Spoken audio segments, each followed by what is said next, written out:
Are you tired of watching shows that only give you general social media theory and expect you to figure out how to apply it to your own industry? Join us for this week's episode of Social Chatter, the industry's longest running social media marketing news talk show. Not only will you learn the latest breaking news, but you'll also gain practical advice on how to apply it. Now here's your host, Christian Karasevich.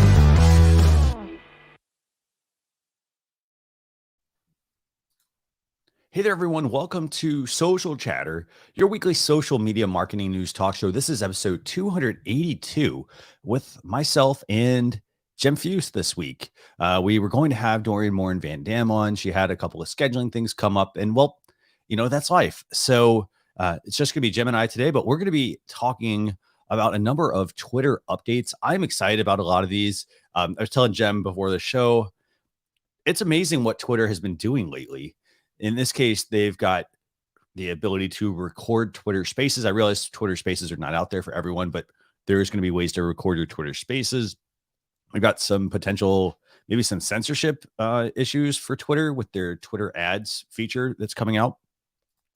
In addition to that, we also have another update from Twitter, and this one's going to be, it's not that edit button, but it's a start. We've also got an update from TikTok and some really great tools to share with you, but I'm going to go ahead and bring on Jim so we can kick things off. Jim, it's fantastic having you join us yet again for another episode. Great to see you. How's everything going? Pretty good, man. Pretty good. How's your week been? Good. Busy. Very busy, which is always a good thing. Exactly. Right. And the thing is, it's busy, but it's, as you know, you always like to say, getting better 1% every single day. So, these things challenge us. So when we're really busy, we're making sure that we're moving the ball down the field. We don't want to be stagnant, for example, and just moving lateral. We want to move forward. So I know this week we had a lot of topics we want to talk about, but where do you want to start with this week's show? Yeah, so let's start with the Twitter conversations, as you said, where they are going to allow brands, I guess anyone running an ad, to control the conversation, because I think it's kind of fascinating in and of itself. So I guess this is similar to where you can stop people from replying. But I think the issue here, in my opinion, is it's kind of like a Google review. If you get a bad review, you can remove it if it's really not true, but it goes up there at first. So my thought is, if somebody, say, had a bad experience with a company that's running an ad, making themselves sound like they're the greatest thing ever, are they going to prevent people from saying, hey, these guys or gals are not really what they say they are? Or is it going to be on the advertiser to prove that what was stated was false first? Because I think then it's kind of like we're putting people in these, I guess, I don't know, rose-colored glasses, like everything is great. So that's where I would say I'm a little bit, I don't know. I'm not sure that I'm a fan of this in that perspective, and I think that's something that needs to be looked at.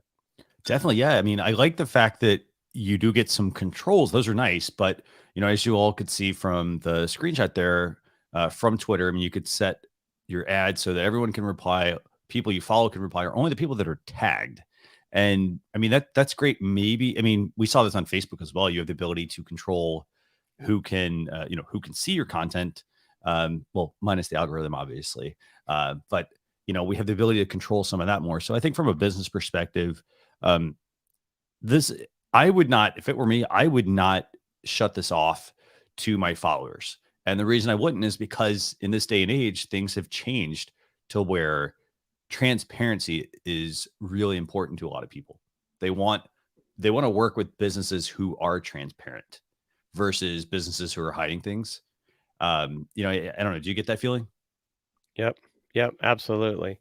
And I think, yes, I think the other thing too is that I'll just say with Twitter ads, I don't really know a lot of people that run Twitter ads. And if you think about it, I mean, and I don't know if Twitter would change this. The one thing that I would say about Twitter versus other platforms that people don't think about, if I put a business or an individual in a list, Yeah. I can see every tweet they do, Hmm. right? It's not a matter of will I see your tweet? I can see your tweets. Yeah. Every other platform has an algorithm that really forces you to pay to see, in a sense, more stuff or have more people see your stuff as a business. But even as friends, right? We don't see all our friends or connections stuff. Hmm. The algorithm doesn't allow it. It makes it a challenge. So that's so I know when I've talked to a lot of my fellow, Twitter users, I really very few people use Twitter ads. Yeah. So I'd be curious to see, how many companies actually use this and then would use this feature. Because I think you want that feedback too, right? If Hmm. because a You lot of should. times it's Yeah. used for customer service. Right. So Exactly. I mean, and here's the thing. I realize, you're going to get your trolls in there and they're going to possibly disrupt the conversation and they're going to, take away your time. So, I but understand you can that. but you can also block them and mute them if they're Yeah. really a troll, and you can It report them, you know. absolutely. And the other side to that is, it still goes back to what you and I talk about all the time, which is making sure you take the time to set up your account properly. And I think the big thing is the mistake that a lot of people have made is it was this new shiny object. They joined and then they just started following a whole bunch of people. And then as they followed all these people, it seemed great at first, but then now it's like, oh, well, what do I do with this? Because I now have this big mess. I didn't have a plan going in with who I wanted to follow or who I wanted to put on my list. And who, for example, you go follow, that impacts, it does impact what you're going to see and the frequency you're going to see things. So, if you follow a lot of people that tweet a lot, then your feed is going to primarily be dominated by just those, handful of people. But you do have to take the time to put them into the Twitter list so that it is then easier for you to actually see and you can get a lot more value out of it that way. And the thing is, yeah, a lot of people don't do that. So it'll be interesting to see where Twitter conversation settings for Twitter ads go. I think that it could be a useful feature in some cases. But I think, just given the current nature of things, a lot of people want transparency. So, I think people are going to lean towards that. And this also, reminds me of just the fact that, well, Twitter is moving into other products. So maybe they're going to become more reliant on advertisers, not like your, small to medium business advertising on Twitter, but maybe your larger corporation doing the funding for ads and then letting users pay potentially for like a membership or things like that. Because we talked about that a couple of weeks ago as well. So anything else you want to add on this topic, Jim? No, I think that's good, for this one. Let's move on to, the next topic. So what's next? Where do you want to go? Let's talk about TikTok. They're bringing up a question and answer feature. So TikTok. Okay. So I know you and I, neither of us are heavy TikTok users, Right. right? Right, so we're delving into something very scary for both of us. So what do we have going on here? Yeah, so TikTok is going to allow the creators on their posts to, basically allow people to ask questions, and then the creator can post answers, so it becomes more of a Q&A on some of these posts. It's interesting from the perspective of this is short form content, Hmm. at the moment, and so now you're getting into more of a conversation on some of this content. So, I don't know if that's more of a business play. Maybe it is, right? You get more information from the people. Um, but I think for me, I don't know. A lot of times, if I'm watching something on TikTok, when I do watch it, it's more. It's almost like like some of the other things we do. We're just like kind of chilling out. Oh, let me just watch some funny short clips. But I don't actually sit there like, oh, let me get into a conversation over this video. I don't know that I'm gonna be one that's gonna, like, dive in and read all this stuff because there's already a lot of other platforms that do this. So, what are your thoughts? That's a really good point, actually. I think here's the thing. I think that the TikTok Q&A feature, it makes a lot of sense. If I'm TikTok, I want to keep people on the platform, and I think at some point that, this could just be a testing feature, a test they're running. I think at some point, what's going to probably happen is people are going to get, somehow they're going to get tired of these really short videos and they're going to actually want to have those conversations maybe. And so I think TikTok might be preparing for that. Um, I think that the interesting thing, at least to me, is when I see TikTok Q&A, it reminds me a lot of Quora and all these little sites. And these sites are basically, if you think about it, they're trying to take a sliver of that pie, which, and at the same time, though, the people commenting or engaging, they're wanting to get people back to their website, to get them back to their shop, things like that. So I know a few years ago, or quite a few years ago, Facebook had said like, hey, they wanted to be like the place that people did everything pretty much, without having to like have web browsers and things like that. And so I sort of think that TikTok's trying to also make a similar play there because it keeps them in the site. I know TikTok has been building a lot of relationships with, for access to music, things like that. So that could easily evolve into, well, hey, somebody just opened something in TikTok and they can listen to music, they can have conversations, they can make purchases right from there as well. So they won't have to necessarily leave the app. So it's almost like a city within a county within a state. If you think about it, like, or I think I got that backwards actually. But if you kind of think about it, right, city, so county, state. if you, that's what I think it sort of reminds me of, is that like there's a lot of options. I mean, there's basically they're trying to keep you within their domain. So I think it's a really useful feature. And I know our viewer Melanie here, she says, seems TikTok more platforms pushing towards the Q&A style. Facebook's converting her question post to a Q&A format. Yeah, they want to keep you on the site. I mean, and right. It partly comes down to, okay, so they don't want people flooding your feed with like constant like post so that you're the one dominant player. At the same time, what's the one thing that, and this also happens on blogs as well, right, Jim? What's the one issue that you have on blogs? It's partly getting found, but it's the fact that people aren't actually commenting for the most part, right? Right. I mean, most blogs remove the comments because there's not a lot of value there. And now I think the same thing's happening a little bit on social, is that, they want to keep people on social. Well, if people aren't sharing it or they're not commenting, but all they're doing is giving me a reaction, that doesn't tell me much, like for the most part. Right. Well, I think that's interesting from the perspective of really what we want to see on social in general, as whether even as individuals sometimes or as brands, is we want engagement. And so the only way that engagement's going to happen is if people are actually commenting. And so the sometimes turning these posts into answers is interesting because it's like, is it really allowing engagement, or is it more people like, oh, they're just asking a question and getting a bunch of answers? And Yeah. does that even, and I would be curious to think what Melanie thinks. Does she like the fact that they're turning into that, or would she prefer that it stayed more like a post? Because that's something that I've noticed that with posts, like all of a sudden they're turning into these like, Q&A type post. Yeah. It's interesting. I mean, and the thing is, I will say if you're a business, you could use these features to your advantage. So, for example, if you want to get found, put together a blog post and take some of these Q&A questions. And if they're relevant, put them into a much longer blog post about the topic and then add the Q&A to it. That's a good way to get found in search, actually, because search, if you're ever on Google and you see the little group of questions, as you click through those questions. So first off, they're common questions. And then as you click through them, they actually add more questions. So I see Melanie here says she likes it. She likes the variety in our news feed. So very interesting. I mean, that TikTok's doing this. I mean, again, to get this feature, you just simply have to update your TikTok app. And you're going to get the Q&A on the post. You're going to get the ability to get to like Q&A page where they're all aggregated as well. So that reminds me a lot, by the way, of Google, Quora, and that type of thing with the information they're providing.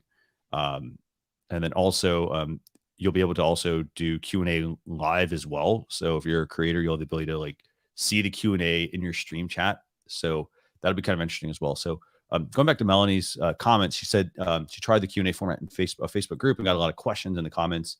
When she answers them, it creates cards. Yep. The cards are actually pretty cool. Have you tried these cards, Jim? I have not. I think I've seen them, but I don't know that I've used them yet. But I guess I'll have to check it out. But, that's probably the platform I spend time on, but it's not necessarily my favorite platform anymore.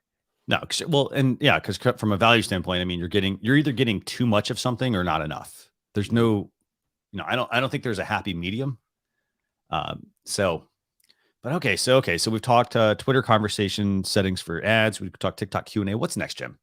Let's talk about it says almost an edit button, but the undo button on Undo. Twitter. So do you think are they teasing us here? What do you think? I think they are, but we have to. I mean, the only thing about undo is like, does that mean we have to completely start over as opposed to edit? Yeah. Yeah, it is interesting. I mean, a Twitter undo button. I mean, what's going on here? Right. So it sounds like you're going to have like you can see you've got a period of time to like call it back, but you may not realize looking at this example of um, that you made a mistake. And so, I mean, it's maybe like in a heated anger or something, you realize, wait, I shouldn't send that, and you bring it back. But I think an edit would still be better.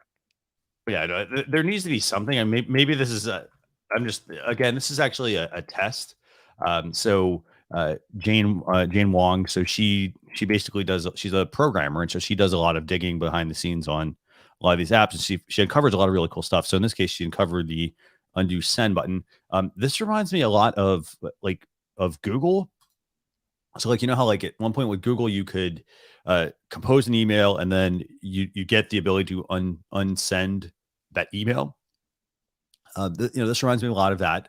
I do wonder though, it needs to be a little bit more upfront, I think. I Hmm. mean, when I'm looking at this, for example, it's saying, okay, so I see that bar going across. To your point, I'm not like I have to be like a Hawkeye to like see this, right? And Hmm. if I don't see it, then I have to quickly like be able to somehow undo this. Um, Or you're just going to delete it and start over. yeah, exactly. So it's a little weird. I mean, I think the placement would need to be somewhere else. I think almost Hmm. like in Gmail, for example, if you send an email, there's a box that pops up. Usually, it's at the bottom, which will so you're trained where to go. But now when we're talking on mobile, I sort of think there needs to be like it needs to go underneath the tweet, maybe Hmm. like almost so that way you can see it because I think that's a bit of a design flaw here. There's no way to see what you've sent unless you happen to have caught it the first time. Right. So Right. yeah. So if I'm a business, what do you think? Should we go back to the standard way of writing tweets where businesses would put them in a spreadsheet? They'd write them in a spreadsheet and they might either upload them as a CSV file and have them checked beforehand, or what do you think? I don't necessarily know if I would do that. I mean, I think I think that's part of Twitter, right? We just sometimes we stuff isn't quite right, and the fact that there's so many ways to schedule tweets, that's probably where you really want to do your proofing when you're scheduling it, and you can kind of take a look at it. It's like, okay, everything looks right. So I think, yeah. So me personally, I don't think they need to go to that route. I mean, they may want to have Yeah. a process to have things reviewed before they're uploaded. Hmm. But I think I don't know that I would go that far. And Barb Tomlin here says undo is great. Longer posts with errors at the beginning take time to back out. So I maybe they're teasing us here. Maybe they're like, hey, you know what? Who's going to use the undo button? And let's get to the edit button at some point. So who knows? The funny thing is when the edit button does actually come about, like their stock's going to go through the roof. People will be like, oh my gosh, like Twitter is finally adding they're finally listening to their users. I think you're going to see a lot of positive upswing with that, as silly as it may be. But yeah, so um, again, this is being tested. It's not something that everyone's going to see. So if you do happen to see it on your Twitter app, that's what it is. So it's not an edit button. It's just the ability to undo or unsend. Maybe they should say like untweet or something like that. They could have come up with something a little creative, I guess. Okay, Jem. So anything else you want to add on that topic, or do we want to move to Yeah, let's move to another the fun next topic? topic. Okay, so what is this next one? The next one is actually giving the ability to save your Twitter Spaces. And for those of you that don't know what Twitter Spaces are, Twitter Spaces is a new feature that's been rolling out in beta. It's actually available for some Android users now, and you'll know if Yeah. somebody has access to Spaces because they'll have a little to host a space, I should say, because a lot of people are putting a little purple circle in front of their Twitter name, not their handle. You'll see that I have that, but this would allow people to actually record their the Twitter Spaces conversations. Now, I know those people on Clubhouse right now, that's iOS only, but I did hear that maybe that's closer to rolling out for Android. Not sure if that's true or not, but I think it's fascinating from one standpoint because, like we talked about earlier, I think that the beauty of allowing people to have a conversation that's not recorded is I Yeah. think people are more open in the conversation. Where if Hmm. the conversation is being recorded, they either one may not get involved, or two, they're not going to say, because it's kind of like you're on the record, Hmm. and sometimes they may not be thinking about everything they're saying, and so um yeah, so I'm kind of go either way. Now they do say in the article that, in a sense, a podcaster could do their podcast on Twitter Spaces. I still think, though, that, and you and I both know this, of course, it would require some tech sort of things, and I will Yeah. say that in beta there have been times where people, drop out, things like that. Do you really want to record your podcast on a third party tool, so to speak, as opposed to having complete control from a quality standpoint? I think that's a really good point. So, by the way, I don't know if you happen to have, and I'm putting you on the spot here. I don't know if you happen to have your your Twitter Spaces or have the ability to share your Twitter Spaces so that people can kind of see what that is, like Um, what this purple dot is you're talking about, kind of how you go about starting Twitter Spaces. If not, it's not a big deal. But I know that there's a lot of people that don't have. And I know, like I was reading, for example, that Twitter Spaces were available to everyone this week, at least on iOS, and I checked and I haven't gotten it yet. yeah, Um, hold on. I just have to launch my sure, eCam. yeah. And yeah, so Jim's going to bring in his phone. He's going to give us a very quick demo of Twitter Spaces, so you can kind of see how it works. But yeah, so like I don't know, I think it's really fascinating. I mean, Twitter, the ability to record Twitter Spaces. So I think that like once they get the iOS and the Android thing sorted out, I think and you and I talked about this, I think it was last week or the week before, with Twitter Spaces, the thing we really like is the fact that if you've already got that audience built on Twitter, on Clubhouse, you're not actually having, like, you have to start from scratch and you got to basically build your audience again. On Right. Twitter, if you've got an audience and they are engaged still, that's the other key thing. You will have, you'll have, I think, an easier way to get more traction with Twitter Spaces. Basically, it's the same version of Clubhouse. Yep. So you'll see Yeah. down here where I'm a ability to start a tweet. When I hold this down, Yeah. So it I don't gives see me your these screen yet, three actually. buttons. Oh yeah, I got to change my camera. Hold on a second. So Jim's going to bring in his phone and then we're going to get to see Twitter Spaces. All right. And LTMW, thanks a lot for joining us as well.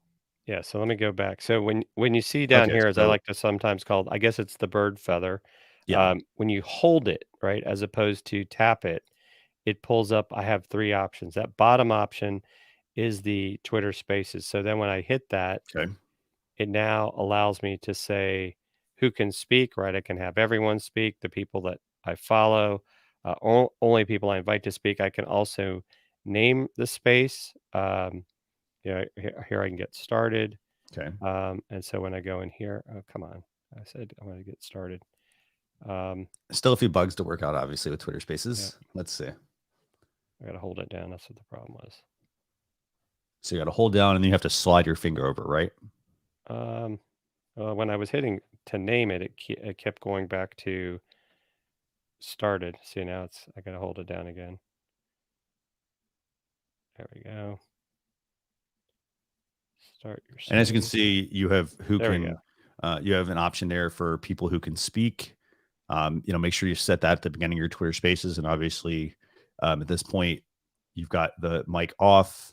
We've got reactions on there, which is pretty cool. You get what was that, 60 something characters for the title. Yeah. I Sorry, assume, this here's is the thing, I fast. think that title is going to be important. I think that's going to be accessible via Google at some point. Just a hunch there, given the Right. 60 something characters. And so I can, and so Yeah. you can also put reactions, even if you're in the audience, you can react to what's being said. You can also sees who your manage speakers. You can have up to 11 speakers when you include Yeah. yourself as the host. Then you can also share how you want people have join you, invite by DM, share by a tweet. The other thing you can do too is you can actually add tweets in here while the space is going on. So you'll see sometimes above the Well, hold on. So space. explain that to me because that sounds pretty cool. Yeah, I'm trying to remember how I've done it. Let's see.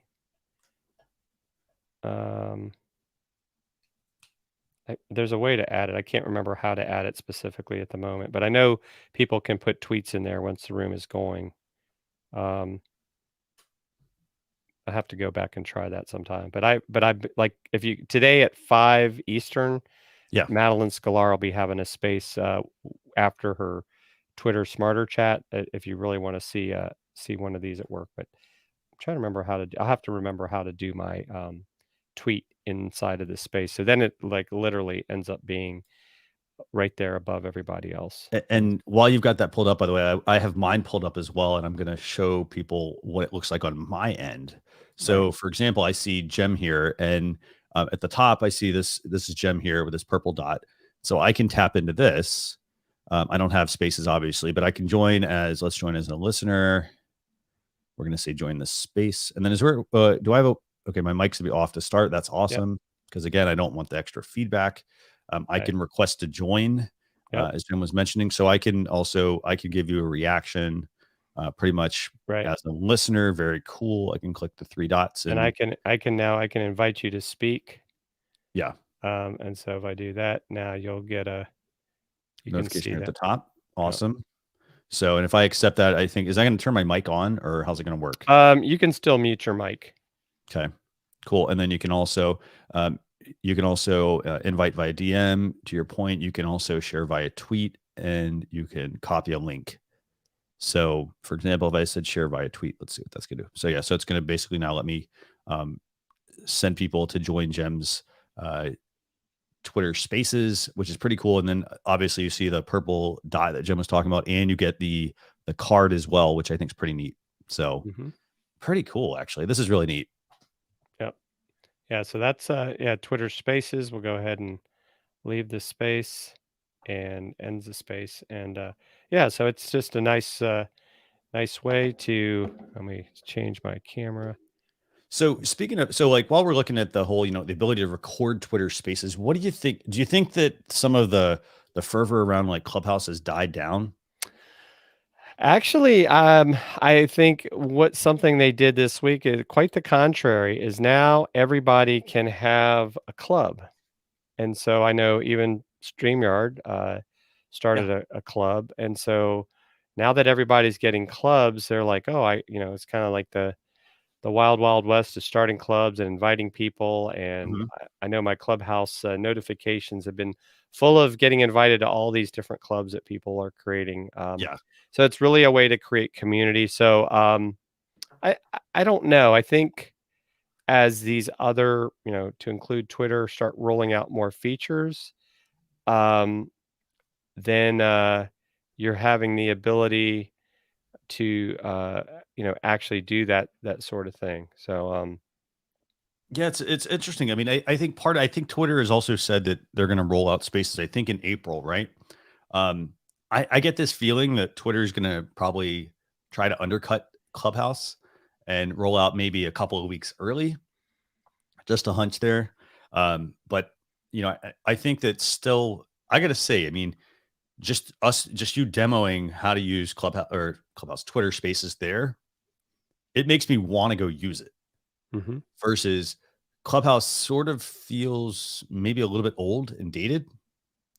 I don't know if you get the feeling of that. I mean, and you can still use your Twitter while in a space.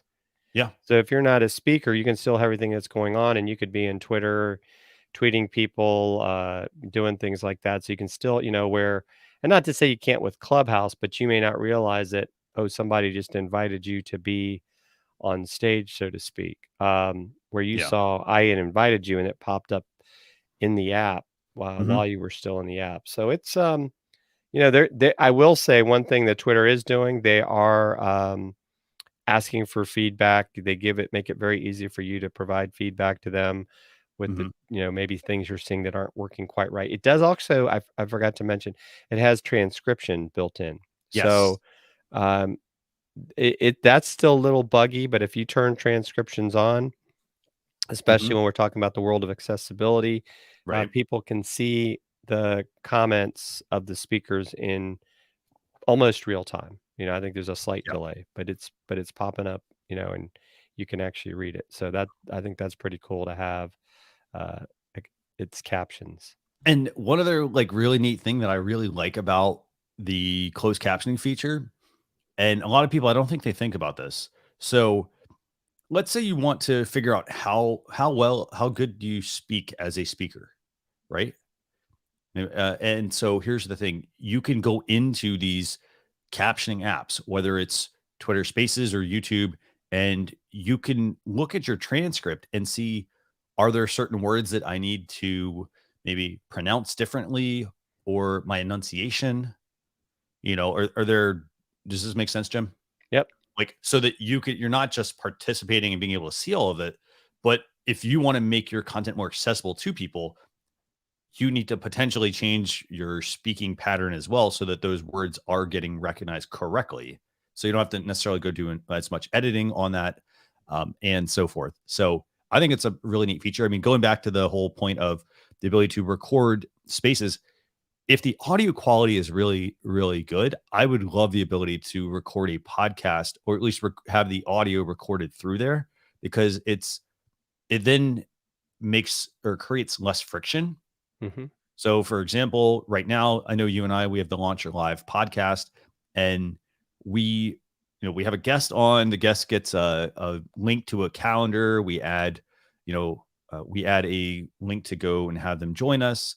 We then record the audio, and then we have to download and go through our process and do cleanup and things like that on it.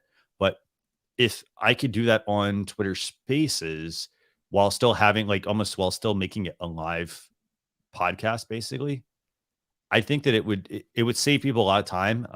I still think that the production factor still needs to come into play, because everybody has different audio, so you need to normalize your audio. You need to clean up certain things. Maybe somebody accidentally bumped something. There is, yes, the transparency part, but you have to remember all the stuff that we consume, like all the media we consume. If we consume movies and music, all of that is basically produced. So Mhm. it's run through mixers. It's run through various audio components to clean it up so that it sounds the best that it can, Right. versus, oh, hey, I just opened my microphone and started recording and I'm in a noisy room. So Right. Yeah. Well, and I think the other thing, one of the things, Eric Fisher was talking about yesterday, like, are you team Clubhouse or team Twitter Spaces? And though I would say for me, the jury is still out. yeah. Personally, I'm leaning towards Twitter Spaces for this reason. Okay. There are 330 plus million accounts on Twitter, right? Hmm. How many have active of them is a whole nother story. But Okay. as an example, and this is where you can have a lot of fun. If I want to start having a conversation about, let's say, live streaming, Hmm. I can actually invite StreamYard's company Twitter account to participate in the space. I can invite brands to be part of a conversation on Twitter Spaces. That's not quite so easy on Clubhouse, because people can turn off what they call the ability to be pinged. Hmm. And so unless you have a direct connection, their phone number, you Right. can't even message them. Right. And so I think that's where Twitter has an advantage, because, I can even tweet you and Hmm. tag you if you've got your DMs on. If it's almost like you could say, "Hey, StreamYard, come join us in Twitter Spaces. We're talking about live streaming." Right. And they may or may not, and so, but that tweet will Hmm. also be out there for Yeah. people to see, that, like, "Hey, look, this person is doing some different things." This could be a lot of fun. I've talked with some of my friends during sporting events, Uh-huh. having a space during a sporting event. Maybe you can get the social media team from some of these teams to join you if you're, trash talking or whatever. So I just think Twitter Spaces has an opportunity to be a lot more engaging and fun than right now. Clubhouse seems to be, much more of a, you know, I mean, there's some good conversations going on, but then you got the like how to, make $1 million in 6 days and that sort of thing. There's a ton of that, by the way. There's so much of that over there. I mean, it's still also on Twitter, but I still think it's the fact that and LTMW makes this point. He likes that Twitter Spaces will just be part of the app, the 10 app hat we already used rather than a new app. Like that's like, and to your point, Jem, I mean, the fact that you can be using Twitter Spaces while you're tweeting, for example, makes it a more engaging platform as well. There's a lot that I like there, a whole lot. I also really like the point you made about a business being able to potentially bring a business into a Twitter space as opposed to on Clubhouse. You want to invite somebody, it's pretty hard. It's like, oh, hey, I want to invite this person. It's like, oh, well, then I need their phone number. Then I have to go to another app and, maybe I don't have their phone number, but maybe they're on a different platform and I have to message them that way. And then And, hope that and I know a lot of people, and I think even my notifications I've turned down to infrequent, yeah, because otherwise my phone was constantly like boom, boom, boom, somebody's trying to ping me, and then so I think that's definitely a challenge for it. And then I think it just goes back to the whole idea of, and I know a couple of people have said, you don't have to get another app, you don't have to jump around. So yeah, I right. think it's really good. It'd be interesting to see also. So I was using previously Tweetbot as my Twitter app of choice. I was using it because I just didn't like the Twitter app as much. But I have to say, I need to be using the Twitter app for Spaces. I want to come back to that. It'll be interesting to see if, for example, does Twitter open that up and let some of the other apps use it via an API? Because there were certain features the other apps offered that Well, Twitter, even like you can actually send audio tweets, yeah, is a feature you have now. So yeah, and you can schedule. So really they are doing a lot of things that you could say that they may get to the point where they make it difficult to use third party tools. And I think we've talked about that before. I mean, from a mhm, monetization standpoint, uh, you know, these third party tools sometimes they're making money by, I don't know if they have to pay them for access, but I think that's interesting. Um, yeah. yeah, Sarah brings up a great point about Clubhouse privacy issues. I know a couple people don't like the fact that they're basically accessing all your contacts. Right. Yeah. And- And who owns Clubhouse? Yeah, that's I Mhm. haven't looked that part up, but yeah, that's a really good point. So be careful about what you allow to access your contacts, regardless of if you ever had conversations or anything like that. The contacts are there, so just be very careful. We got some other good points here. I mean, so Chris Stone says, "Hey, people should develop a course on how to manage notifications on Clubhouse." Yeah, that's a very good point. I seriously think that there needs to be some sort of training for notification management because a lot of people they don't go into their phones for some of these basic settings of things. And this is one app we're talking about, and you Right. have tens, 10, 50, 100 apps on your phone. So just keep that in mind. And NLTMW, just on this point, real quick before we move into tool time, Clubhouse is still a walled garden, but I do want to make millions, so maybe I should scale that wall. Um, but yeah, so the ability to record Twitter Spaces, I will say this, I do love the fact that they're starting to like tease a lot of this, so that when it all does come out, like they've already started to build that fever pitch now to where people are like, hey, what is this Twitter Spaces thing? They're able to, like, if I'm on iOS, some people have gotten access to it. If they're on Android, there's that limited beta, but it does have that what's the word? It does have that excitement to it. And then when they do finally drop this, it'll be great. Like if they have a whole feature set built in to where, oh, well, it can only just do this basic thing. They would actually have some really good features here. I think the recording feature. I mean, I think a lot of people will use that. They'll use it in place of an anchor, for example. They'll use it in place of some of those kinds of apps. But I would say just look at the terms of service. Right. See who owns the content you're creating, because to Jem's point that we always talk about, what is it, Jim? Get Don't better build, one. Oh yeah, well don't don't build build on on rented rented land. land, right. And I would say too, it's just the whole concept of you're doing a lot of these things, whether it's on Clubhouse, whether it's on Twitter, and I'm still curious, and if Chris is still watching, this whole idea of like audio becoming this big thing, I mean, it still, I think, kind of goes back to why not just have a podcast if you're, I mean, unless you're really looking to have an audio conversation, but even if you have a podcast, there are ways you could invite people on if you want to make it more of like a live remember we used to have these radio talk shows. I think they Yeah. still do for people that listen to radio. Yeah. Um, so I don't know. I think audio has become bigger, but has it become bigger because we're, you know, not allowed to go out as much as we used to, and Mhm. will that change as the vaccine rolls out? Yes. We'll see. And to Chris's point here, or real quick before I bring Chris's point up, actually, is the fact that it's easy to use for a lot of people, so they're gonna do that instead of putting their time and the work into actually doing it. But there's not really a right and a wrong way, but I would say the right way is to do it yourself. Mhm. Like you control every aspect of the production. You know, it's if you're to Chris's point here now, so if it's free, they're making money from you. So tread lightly before you record. Yep. So awesome, man. This is awesome. So what we're gonna do now is we're gonna move into tool time, and this is where we highlight two tools that we think can help you grow your business.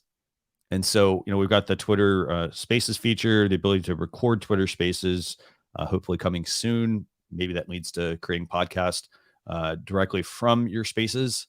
But Jem, we're going to talk tool time. Do you want to talk about the first tool this week? Yeah. So the first tool we have is called Min. It's a new web browser, a smarter web browser, as they say. Okay. And so what's interesting about it is that it allows you to browse without distractions. And then, of course, it says that it takes up less space, and then pages that you haven't looked in a while fade out. Well, that would scare me because I'm one of those people that's a tabaholic. And so if my tabs start disappearing, I'm going to freak out. So I'm Well, just saying. yeah, there are a couple things I really like about this. So, like for starters, I like the fact that it's gonna like it's a clean interface. So like the big problem that I think people have with Chrome and Firefox and things like that, or browsers, is they add too many things to it.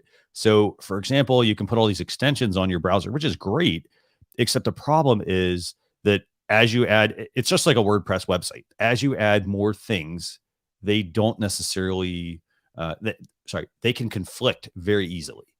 And so Mhm. as a result, it could cause your computer to run, like, let's use, bring it back to computer. So if I put all these things on like a WordPress site for my business, as I add all these plugins, they make it easy to do things, but then they can potentially conflict, which can then cause your website to not run smoothly. The same thing happens with your web browser. So if you're using a web browser, for example, all the stuff that's being loaded at the same time from a website or the extensions, they can conflict and they can cause lots of issues. They can cause speed issues. They can cause your computer fan, depending on the computer you're using, can kick on instantaneously in some cases. Pretty neat little app, I think. I mean, this is a free one. They also do block ads and trackers as well. So if you're somebody that, just think about this, every website you go to, when they put on, Facebook ad tracking and things like that, that actually can slow down. It slows down your website for starters, but it can also slow down the website for you as the user. And so this is basically just a very minimal way to go about doing this. So it's called MinBrowser. The other thing also, so it does do the thing you talked about, Jem, which is the ability to, like, we like to use, I think it's one tab, right? Mhm. But this does have some of that functionality built in. So it splits them into groups so that you can stay organized, as illustrated in that screenshot there. Anything else you want to add about this one? I mean, who might use this one? I mean, I think it's definitely probably good for maybe folks that have um, been having issues with like just their browsers, continuing to crash or taking up too many resources. Definitely worth checking out. You may find it doesn't work with some of the things you wanted to, though. That's one thing I would probably, like I don't know if it would work with StreamYard as an example. That'd be something I would be curious to see. Does it then? Because you know how sometimes people want to share tabs. Well, how long is a tab? stay open before, I guess it sounds like it fades away kind of a thing. I mean, maybe it's still there, but it's just not visible. So just some things to think about when if you're switching around with browsers. Yeah, what they definitely do is they do move it to where it's what's the word before? They move it to the tab if you're not using it a lot so that it doesn't remain open. So it's almost like remember the what was it? Great Suspender, I think it was. Do you remember that one? No, So no. that one basically had a way for you, like it would automatically, like it would move things that you kept open to, like it would automatically move them. This is all built into the browser though, so it remove the like, so you don't have to deal with potentially the all the spyware and all the other stuff that can be installed when people are running an extension that they really don't Mhm. know where it came from. Right. So that's tool one for the week. It's called MinBrowser. You can check that one out here, and again, it's a free app. So, what's the second tool, Jim? It's called um, Slidequest. So this looks interesting. It's a way to create presentations, and of course, I have not clicked on the. They're trying to tease us because they're like, there's a low price right now that you can get access now. Maybe you know what that is, but it does give you some nice presentations. 6,500 plus infographics, a bunch of different categories. Because a lot of times we don't have that creativity um, in our own brain. So this gives you. Oh, here we go. So you can get a full access pass for $49 Mhm. for one user, team access for 99, uh, and I think this is all one time, Yeah. and then the team access pro is 199. So that's yeah. So they've got some different ways you could put some decks together. So if you're someone that's really needs this kind of information, I mean, it could be great for marketing, and it also works with PowerPoint, Keynote, and Google Slides. Mhm. So yeah, it's definitely interesting. Might be something I would have to. But the sale ends in 3 hours, at least for me. Um, So that'd be interesting. Okay, hold on. So what's your not to knock the app, but okay, so what's your time clock say? Mine says 3 hours and 5 minutes. yep, that's what mine says. Okay, so maybe we do have the same one. I'm not sure. That would be actually really interesting if we had different times. Um, Right. but so here's the thing I think with this. So as you mentioned, the price there. The other thing also I think I want to highlight is this can save you a lot of time if you're only if you're somebody who creates a lot of slide decks. Hmm. So in particular, like one thing that really stands out to me is the fact that you've got the ones that have, for example, when you start to make charts and you want to make Right. a chart, what are people going to do? They're like the average person doesn't know how to make a chart in PowerPoint or Google Slides or Apple Keynote, for example. So, Hmm. this has a lot of that information already ready. You just pretty much plug in your numbers and it builds the chart for you. Right. Versus for the most part, the other services, they're subscription based, nothing wrong with subscription based, but um, they also are somewhat limited in what they give you access to. Like you get a handful of designs um, versus this looks like it gives you quite a bit. I mean, you get a lot of templates, you get a lot of vector graphics. So, for example, if you want to bring certain icons in, you don't have to go like to Google and look up, free vector graphics to use in your PowerPoint presentation. Anything else you want to add about this one, Jim? No, I mean, it's something to consider. Like you said, I think the big thing would be is sometimes I think we go and get things, and maybe it's just a matter of like, do you really need to have it? There's a lot of resources out there. Prezi's another one that Yeah. has presentations that you can repurpose for your own as well. So yeah, just double check and make sure that you really need it. But a one time cost, maybe it's worth it for some people. Of course, I don't know if it goes up in 3 hours and 5 minutes for the world or just for me and Christian. It's a So very good point. Yeah. So the other point I really want to just drive home with this one is if you're somebody who gives a lot of presentations and you go to tools like Canva or you go to PowerPoint or Keynote or Google Slides, you are all gonna if everyone's using the same tool, they're gonna get the same look. And this could be a way for you to stand out, to use some templates that are available that others might not necessarily know about. So I think it helps you stand out a little bit. But it really comes down to to Jim's point as well there, if you're not someone who uses a lot of PowerPoint presentations and they're one off, no sense in buying an app. But if you're somebody that, uses presentations all the time and you want to freshen things up, great resource to have. So fantastic, man. So I think we're at the end of the show, actually. So I know we've got, I know we're going to get Dorian rescheduled, but I've got a couple of quick notes. The first one is we're going to have the email. You can go to socialchefs.com/daily and sign up for the newsletter. But Jim, what's the best place for people to get in touch with you? Yeah, I would say my two best places would be Twitter at Fusion FUHSION Marketing MKTG, or LinkedIn. Jim Fuhs is the other best place to connect with me at first. Because even though, like I said, I'm on Facebook, I'm not always paying 100% attention to it. But with Twitter, you're most likely, going to get a hold of me as well. And LinkedIn, I do check periodically as well. So those two best places. Fantastic. Yeah. And, and I find it interesting. I mean, there's a lot of people that are moving away from using some of these platforms. Like, for example, they're spending less time on Facebook, for example.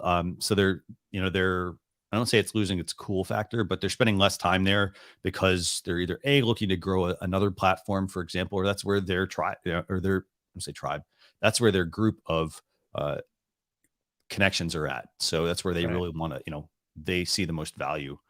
So don't be afraid to experiment and to branch out. With that, just a couple of quick notes here. Don't forget, we got the blog post recap, episode 282, socialchefs.com/SC282. That'll go out this weekend. We've got the Alexa flash briefing as well that goes out. In addition to that, we're going to be joined by Scott Ayers next, that's next Thursday, Jim. So we're gonna have Scott on. We always joke, we call him basically Bob Hope to Johnny Carson, because he's been one of our most frequent guests on the show over however many years. Wow, it's been quite a few years now on the show. So we're gonna have Scott on from Agora Pulse. He also runs, I think it's Social Media Lab. So they're always doing tests at Agora Pulse on various aspects, like, hey, should I use a real photo versus an emoji in a profile photo versus versus an image that goes on my Twitter account and so forth. But that'll be on youtube.com/socialchefs or facebook.com/socialchefs. Anything else you want to add this week, Jim? No, we did have a new podcast episode go out. Make sure go check out Launch Your Live, and I think we're up to 52. I'm losing track. I know. I had to actually. I was wondering that myself. I think we're at, what are we at? Well, let's just maybe do this. It's 51. I'm gonna drop the link. New podcast episode, and this is for Launch Your Live, the podcast that Jim and I do together. It's been. I've absolutely loved this journey of this. I mean, we hit, I think, a big milestone as well this week. In less than a year, we got quite a number of downloads with it. We're reaching people internationally, which is pretty awesome. Yeah, this week we talked about 5 mistakes when live streaming, but make sure you go check that one out. But I want to thank everybody for tuning in. Jim, I want to thank you a lot for also filling in, or not to say filling in, for carrying the load this week. I mean, because we had a last minute substitution with our guests. But thanks a lot for joining us, everyone. We will see you all on a future episode next week. So thanks a lot, everyone. Bye.